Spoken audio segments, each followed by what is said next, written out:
Hey everyone! Today I've got an amazing hair growth hack using cloves that you absolutely need to try.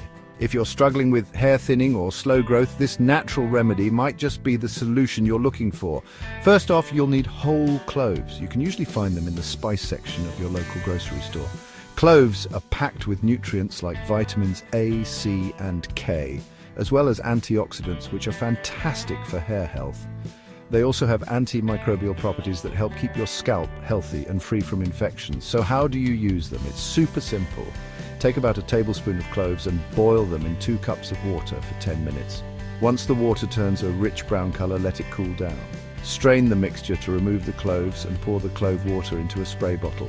Now, spray the clove water directly onto your scalp, making sure to cover all areas. Gently massage your scalp for a few minutes to stimulate blood circulation. This helps the nutrients get absorbed better. Leave it on for about an hour, then rinse it out with your regular shampoo and conditioner. For best results, repeat this treatment 2 to 3 times a week. Many people have noticed a significant improvement in hair growth and strength within a month.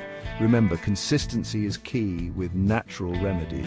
So give it a try and see how it works for you. Don't forget to like, subscribe, and hit that notification bell for more natural health tips. Thanks for watching and take care.